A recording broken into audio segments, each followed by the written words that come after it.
আজকে যাবো মামা বাড়ি। তো সকাল সকাল উঠে রেডি হয়ে গেছি। তো চলো মামা বাড়ি গিয়ে নিজের হাতে রান্না করলাম। তো চলো পুরো ভিডিওটা দেখতে থাকো। হ্যালো এভরিওয়ান, সবাই কেমন আছো? আশা করি সবাই ভালো আছো, আমিও খুব ভালো আছি। সকাল সকাল ঘুম থেকে উঠে ফ্রেশ হয়ে একদম রেডি হয়ে আমি বেরিয়ে গেছি। তারপর মাঝ রাস্তায় গিয়ে দেখি বুনু আর কাকির সাথে দেখা হলো। তারপর হাফ রাস্তায় গিয়ে আমাকে আবার বাড়ি আসতে হলো, কারণ আমার যে জামাটা পরেছিল সেই জামাটায় কিছু একটা দাগ লেগে গেছিল। তো ওই যে কারণে আমাকে আবার আসতে হয়েছে। তো চলো আমার চেঞ্জও করা হয়ে গেছে, এখন আমি যাব। আমার সাথে ভাইও যেহেতু ভাই প্র্যাকটিসে গেছে ওই জন্য আমি একা একাই যাচ্ছি।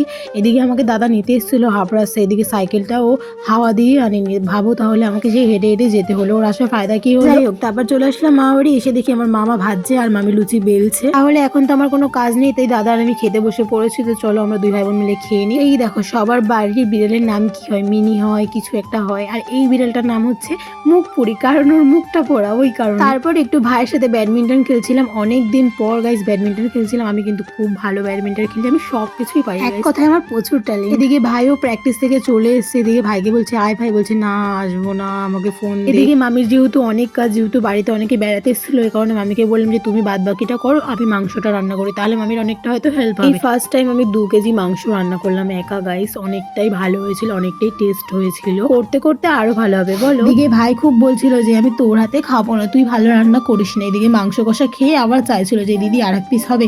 দারুণ হয়েছিল গাইস, দারুণ। আমি সব কিছুই পারি। দেন মাংস রান্না প্রায় মোটামুটি কমপ্লিট হয়ে গেছে, এবার মামির দায়িত্ব। তো এইদিকে আমি চলে এসেছি, রান্না বান্না সব কমপ্লিট।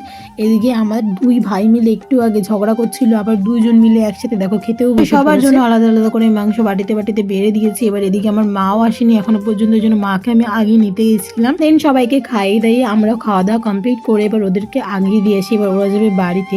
এদিকে আমার দাদাকে দেখো, ওর মনে এখন জম্মের শীত লাগছে, এখন চাদর নিয়ে ঘুরতেছে, কি কারণে কে জানে। খুব প্যাক দেয় আমাকে, খুব প্যাক দেয়, শুধু আমার ব্লগ নিয়ে না প্রচুর প্যাক দেয়। বললেই হয় যে তুই আমার ব্লগে আসতে চাস, আমি কি নেবো না বল। দেন বাড়ি চলে আসলাম। এদিকে মামা বাড়ি থেকে একটা আয়না নিয়ে এসেছিলাম, যেহেতু নতুন একটা ওয়ার্ড্রপ কেনা হয়েছে। তো এই আয়নাটা একটা শোকেসে ছিল, তো মামি বলছে যে বেকার অন্য কেউ নিয়ে যাবে, তার থেকে তুই নিয়ে যা। তো চলো গাইস, ভিডিওটা এখানেই শেষ করলাম। ভালো লাগলে লাইক কমেন্ট শেয়ার সাবস্ক্রাইব করে দিও। কেমন লাগছে অবশ্যই কিন্তু কমেন্ট করে জানিও। টাটা।